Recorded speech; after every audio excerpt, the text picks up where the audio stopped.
Good morning to all of you students. International marketing management, जिसमें कि आपका third unit चल रहा है। थर्ड यूनिट में लास्ट क्लास में जो हम लोग टॉपिक डिस्कस कर रहे थे वो आपका टॉपिक था export assistance and incentives. Okay, जिसमें कि लास्ट क्लास में हम लोगों ने स्टडी किया कि एक्सपोर्ट असिस्टेंस और इंसेंटिव्स क्या होते हैं, उसकी क्या इम्पोर्टेंस है। देन हमने उसकी लास्ट क्लास में टाइप स्टडी की है कि एक्सपोर्ट इंसेंटिव्स जो हैं, निर्यात प्रोत्साहन कितने प्रकार के होते हैं, सरकार किस किस तरह से निर्यातकों को प्रोत्साहन देती है। ओके, तो लास्ट क्लास में हम लोगों ने 3 टाइप्स के एक्सपोर्ट इंसेंटिव्स डिस्कस किए थे। 3 जो मेन टाइप्स होता है वो आपका टॉपिक कंप्लीट हो गया था। नेक्स्ट इसमें और भी other export incentives and assistance हैं, मीन्स एक्सपोर्ट इंसेंटिव्स के और भी टाइप्स हैं, अदर टाइप्स भी, जो कि वो भी आपको स्टडी करना है। तो आज की प्रेजेंट क्लास में हम लोग स्टार्ट करेंगे other types of export incentives. Okay, so let's start the class. सबसे पहले अदर एक्सपोर्ट इंसेंटिव्स में जो सबसे फर्स्ट पॉइंट है वो है आपका GST benefits. Okay, GST benefits, Hindi में जीएसटी लाभ। ये क्या है, स्टार्ट करते हैं। Exporters are entitled to the following refunds and benefits under the GST regime. Exporter जो हैं, जितने भी कंट्री के एक्सपोर्टर्स होते हैं जो कि अपने प्रोडक्ट्स एंड सर्विसेज को अनदर कंट्री में एक्सपोर्ट करते हैं, उनको कुछ जीएसटी रिजाइम में भी कुछ रिफंड्स और बेनिफिट्स मिलता है जो कि गवर्नमेंट उन्हें प्रोवाइड करती है। वो कौन कौन सी रिफंड है, कौन कौन से बेनिफिट्स से स्टार्ट करते हैं, उसमें आप देख सकते हो कि इसमें आपके 3 पॉइंट हैं। फर्स्ट है आपका आईजीएसटी रिफंड, सेकेंड है LUT bond scheme, and third is 1% GST benefit for merchant exporters. Okay, start करते हैं। सबसे फर्स्ट जो है इसमें आपका वो है आईजीएसटी रिफंड। आईजीएसटी रिफंड क्या होता है?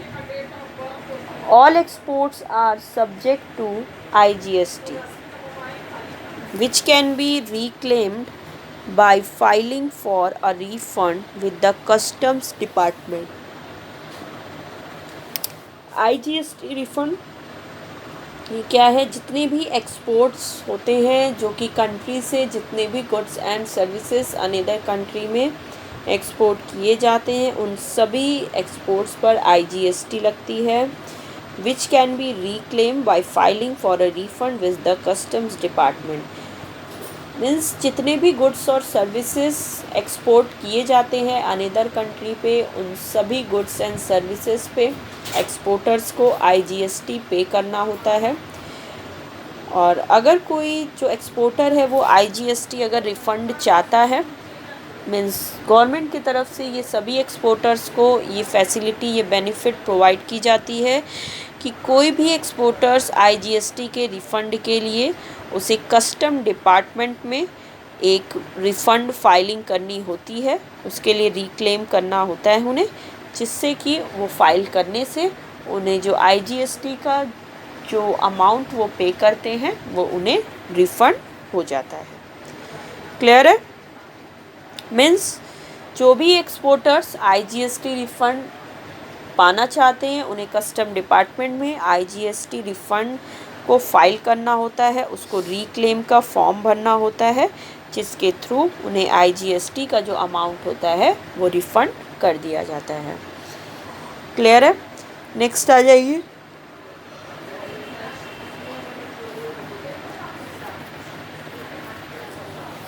नेक्स्ट जो पॉइंट है वो है आपका LUT bond scheme. LUT bond scheme, ये क्या है, स्टार्ट करते हैं। एक्सपोर्टर्स कैन एक्सपोर्ट गुड्स और services without paying GST by furnishing a letter of undertaking bond. जो भी एक्सपोर्टर्स हैं, जितने एक्सपोर्टर्स जो कि गुड्स एंड सर्विसेज को एक्सपोर्ट करते हैं विदाउट पेइंग GST, जो कि GST पे नहीं करना चाहते हैं, उसके लिए उन्हें एक letter of undertaking LUT bond जो है वो फर्निश करना होता है। An exporter with a GST registration can log in to their profile on the GST website to furnish the document. ठीक है, exporters can export goods or services without paying GST by furnishing a letter of undertaking bond. Exporter जो हैं वो easily अपने goods and services को another country में export कर सकते हैं बिना GST पे किए हुए, जिसके लिए उन्हें एक लेटर ऑफ अंडरटेकिंग बॉन्ड जो है फर्निश करना होता है। ये जो एक्सपोर्टर लेटर ऑफ ये LUT को फर्निश करने के लिए एक्सपोर्टर को GST रजिस्ट्रेशन करना होता है अपना पहले, देन उनको फिर लॉगिन करनी होती है अपनी प्रोफाइल पर GST वेबसाइट पर, फिर वहाँ पर उन्हें वो LUT डॉक्यूमेंट को फर्निश करना होता है। This scheme saves traders the trouble of claiming and pursuing the refund. ये जो स्कीम है ये ट्रेडर को मीन्स एक्सपोर्टर्स को क्लेमिंग एंड रिफंड के जो भी प्रोसेस होते हैं उनके ट्रबल से उन्हें बचाती है और ईज़िली वो इस LUT बॉन्ड के तहत रिफंड पा सकते हैं। क्लियर है? नेक्स्ट आ जाइए। नेक्स्ट जो थर्ड है आपका वो है 1% GST benefit for merchant exporters. Merchant exporters are entitled to procure goods meant for export from a domestic supplier at a 0.1% concessional GST rate. Merchant exporters जो कि गुड्स को एक्सपोर्ट करते हैं अनदर कंट्री में, mean for export from a domestic supplier at 0.1% concessional GST rate, वो जितने भी जो उनके डोमेस्टिक सप्लायर हैं उनसे वो एट 0.1% कंसेशनल GST रेट प्राप्त कर सकते हैं। मीन्स जितने भी एक्सपोर्टर जो कि गुड्स को एक्सपोर्ट करते हैं, जो मर्चेंट एक्सपोर्टर्स होते हैं, वो डोमेस्टिक सप्लायर से 0.1% कंसेशनल GST रेट वो अचीव कर सकते हैं, मीन्स रिसीव कर सकते हैं। क्लियर है?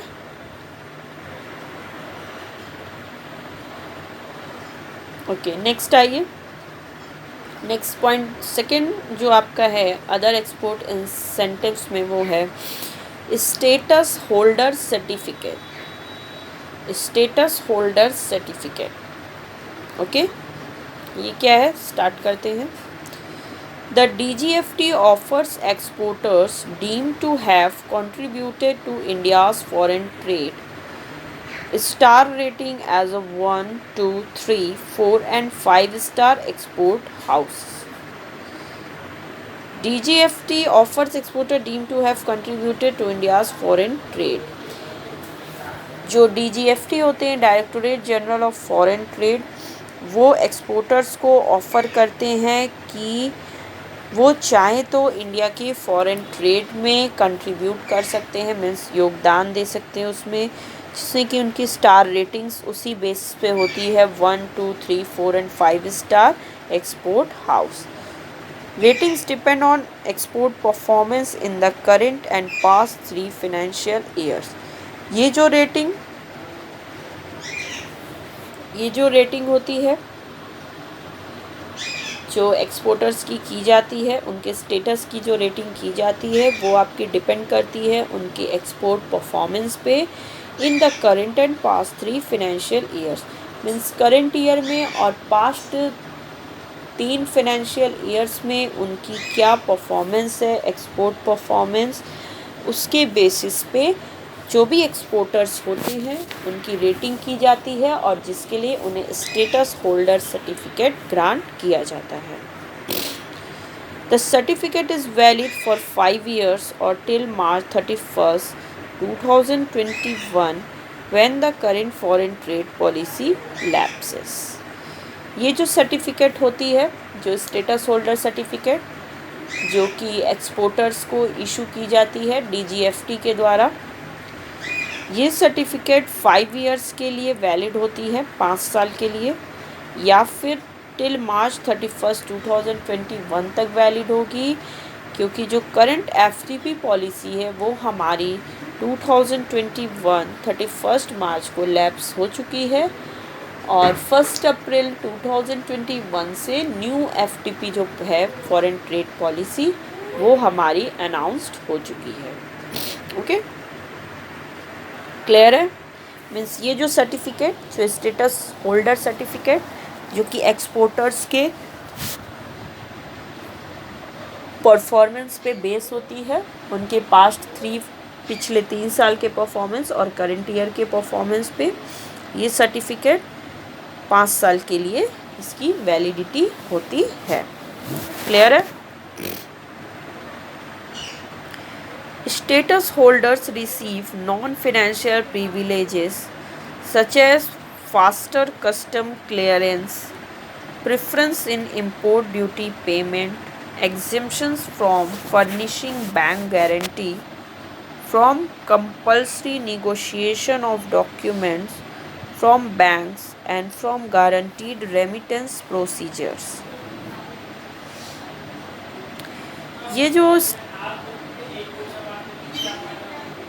ये जो स्टेटस होल्डर सर्टिफिकेट, मतलब जिन एक्सपोर्टर्स के पास स्टेटस होल्डर सर्टिफिकेट होता है वो नॉन फिनेंशियल जितने भी प्रिविलेजेस होते हैं उन्हें बहुत ही तेज़ी से, मतलब आसानी से वो रिसीव कर सकते हैं, जिसमें कि आपका फास्टर कस्टम क्लियरेंस आता है। मीन्स जो उनकी जो भी कस्टम होती है उसकी बहुत ही तेज़ी से उसका क्लियरेंस होता है। Preference in import duty payment, import duty payment में भी उन जो जो एक्सपोर्टर्स के पास स्टेटस होल्डर सर्टिफिकेट होता है उनको इम्पोर्ट ड्यूटी के पेमेंट में भी प्रेफरेंस दी जाती है। इसके अलावा exemptions from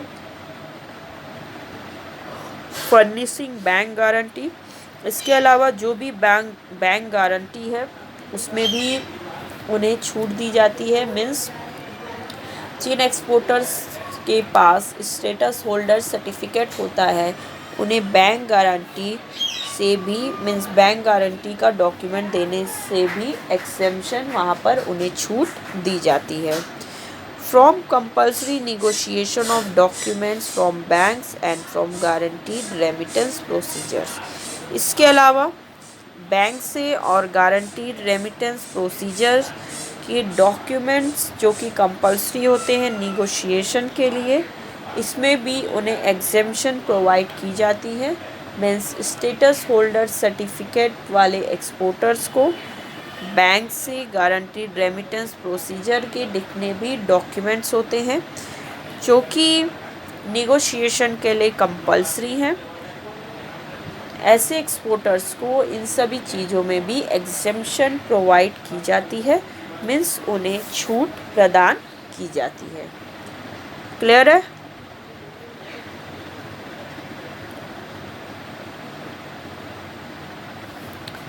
GR is RBI foreign exchange control, वही है कि इसके बेसिस पे जो भी आपका स्टेटस होल्डर सर्टिफिकेट रहता है उसके हिसाब से उनको सभी चीज़ों में प्रेफरेंस दी जाती है ऐसे एक्सपोर्टर्स को। क्लियर है? नेक्स्ट आ जाइए। नेक्स्ट जो थर्ड पॉइंट है वो है आपका मार्केट एक्सेस इनिशिएटिव। नेक्स्ट जो पॉइंट है वो है मार्केट एक्सेस इनिशिएटिव।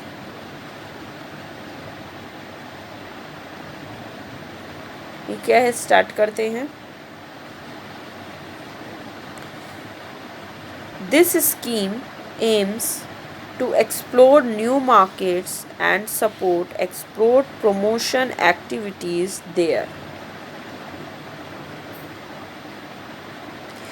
ये जो स्कीम है मार्केट एक्सेस इनिशिएटिव, ये जो मार्केट एसेस स्कीम जो इनिशिएटिव होती है, ये इस स्कीम का मेन ऑब्जेक्ट या मेन मुख्य उद्देश्य यही होता है, न्यू मार्केट्स को एक्सप्लोर करना। मीन्स नए जो बाज़ार हैं उनको बढ़ाना, उनके क्षेत्र को, उनके स्कोप को वाइडन करना, and support export promotion activities there. और फिर वहाँ पर एक्सपोर्ट से रिलेटेड जितनी भी एक्टिविटीज़ हैं उनको प्रमोट करना।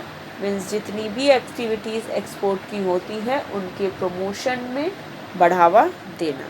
ओके, तो मार्केट एसेस जो इनिशिएटिव स्कीम है, इसका मेन एम यही है कि न्यू मार्केट्स जितने भी हैं उनको एक्सप्लोर करना, नए बाज़ार को बढ़ाना, और इसके अलावा जितने भी एक्सपोर्ट्स से रिलेटेड जो भी एक्टिविटीज़ हैं उनको प्रमोट करना, उनके प्रमोशन में सपोर्ट करना।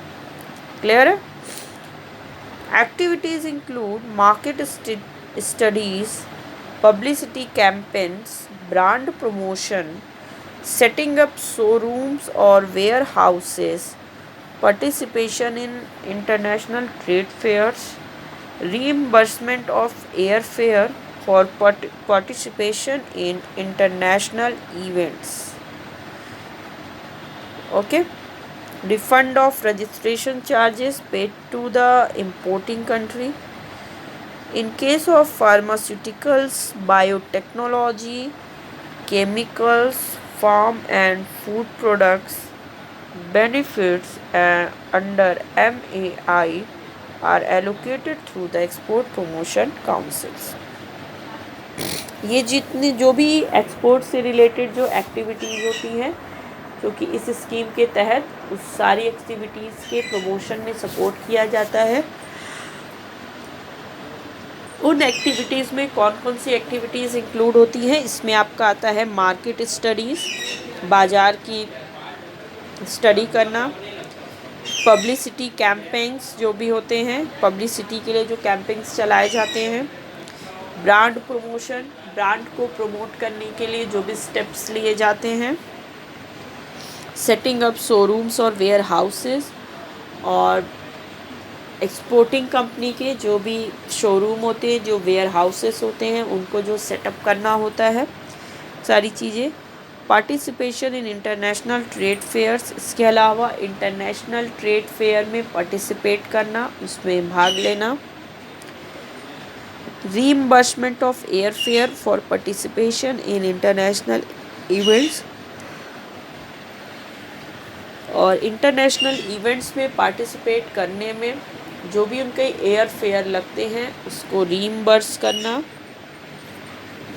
उसके अलावा refund of registration charges paid to the importing country, और जो भी वो एक्सपोर्टिंग कंट्री जो भी जितना भी जो रजिस्ट्रेशन चार्जेस होता है जो कि एक्सपोर्टिंग कंट्री इम्पोर्टिंग कंट्री को पे करती है, उसका भी रिफंड करना, मीन्स उसको वापस करना। In the case of pharmaceuticals, biotechnology, chemicals, farm and food products, किन केसों में ये चीज़ की जाती है? फार्मास्यूटिकल्स के केस में, biotechnology, chemicals, farm and food products.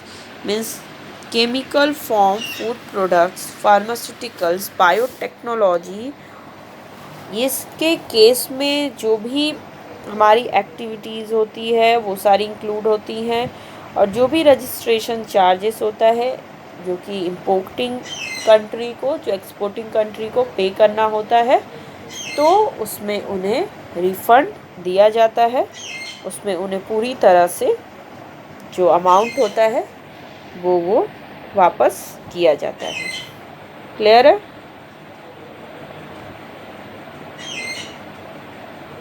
Next आ जाइए।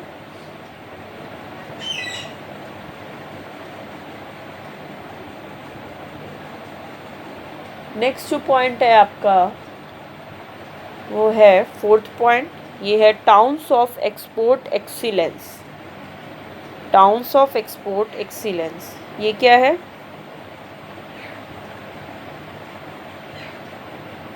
स्टार्ट करते हैं। Not a scheme that benefits exporters directly This initiative instead recognizes towns exporting goods worth rupees 750 crore and more as towns of export excellence.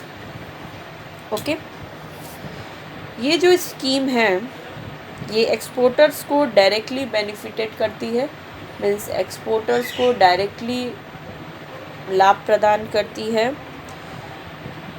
ये जो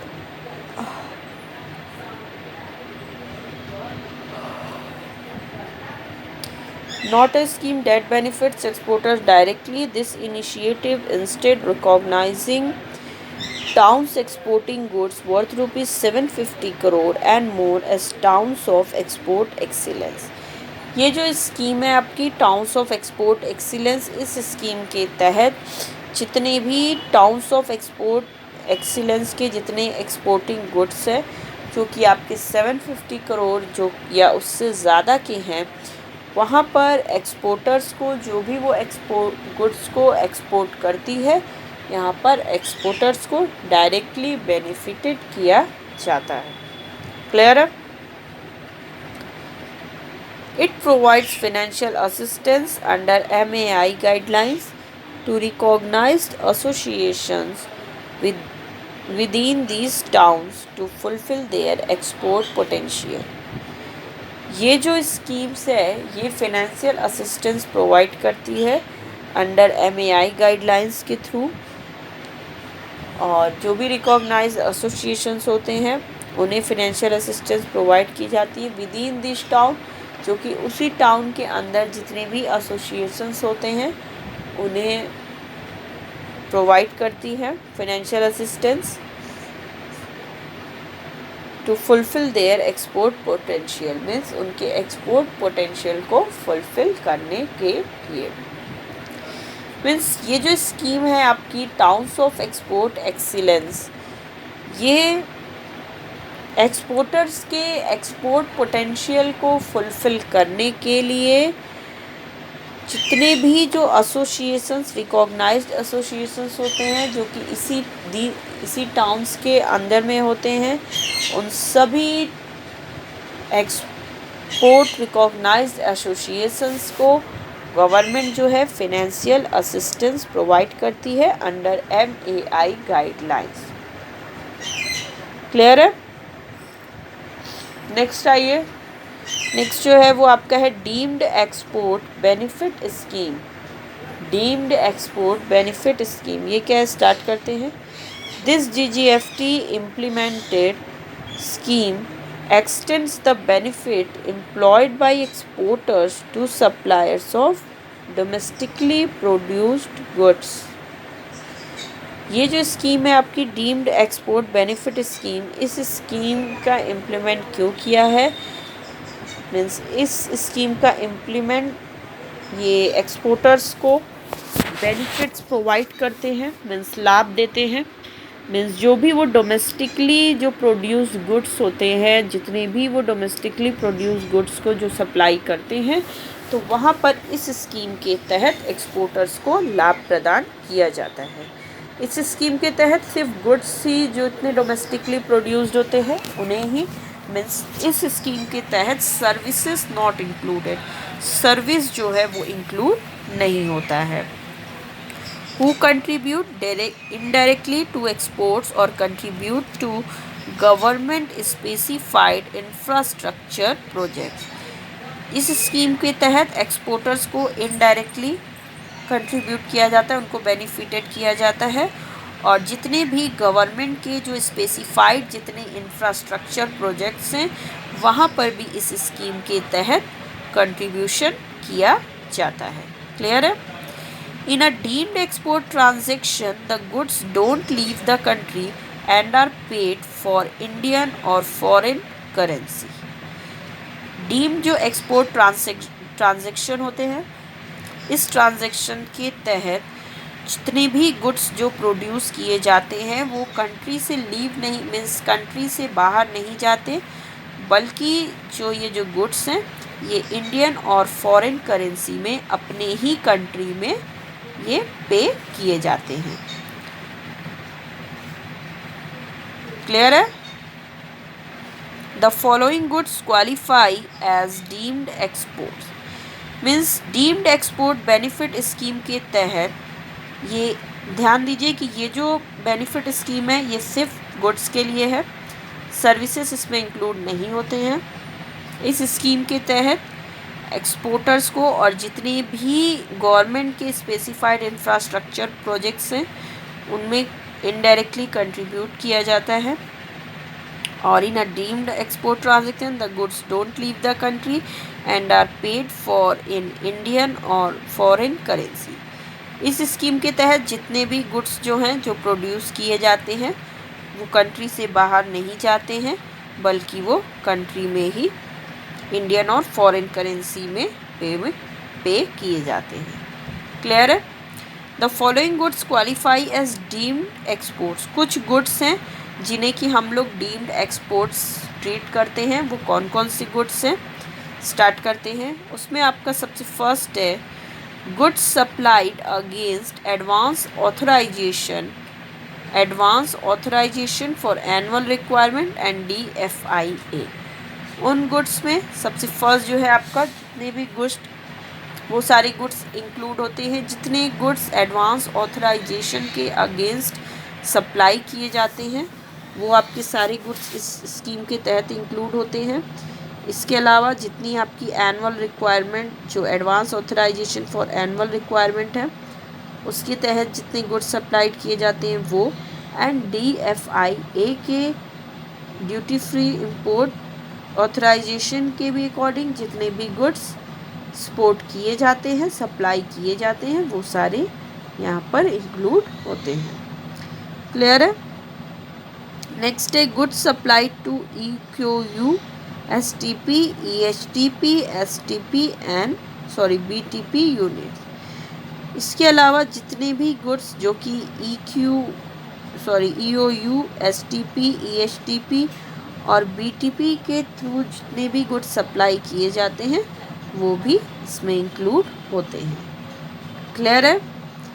next है capital goods supplied to EPCGS licence holder. इसके अलावा जितने capital goods होते हैं वो supply किए जाते हैं आपके EPCG लाइसेंस होल्डर को, मीन्स जिस एक्सपोर्टर्स को EPCG export promotion capital goods licence provide किया गया है, जो उसका होल्डर है, उसी कैपिटल गुड्स सप्लाई किए जाते हैं।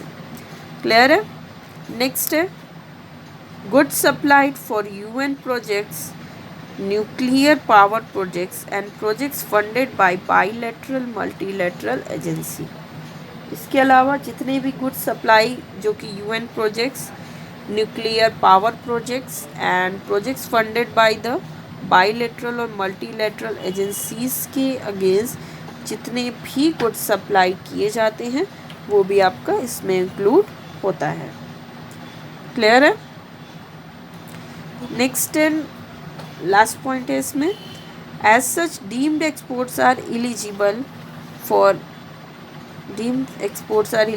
For advance authorisation, DFIA and duty drawback benefits as well as exemption और full refund of terminal excise duty। इसके अलावा जो भी डीम्ड एक्सपोर्ट्स होते हैं जिन्हें कि एक्सपोर्ट समझा जाता है, वो एक्सपोर्ट्स इस स्कीम के तहत पूरी तरह से एलिजिबल है, जिसमें कि आपका एडवांस ऑथराइजेशन है, DFIA है और ड्यूटी ड्रॉबैक बेनिफिट्स, मीन्स इन तीनों का जो भी बेनिफिट्स आता है, एज वेल एज एग्जम्पशन और full refund of terminal excise duty. इसके अलावा या तो फुल रिफंड मिलता है उन्हें, फुल रिफंड ऑफ टर्मिनल, जबकि वो एग्जेम्पशन और जितने भी जो फंड होते हैं इसके रिफंड हो जाते हैं। अनलाइक एक्सपोर्ट्स, डीम्ड एक्सपोर्ट्स इनकर GST through a full refund of this tax can be claim.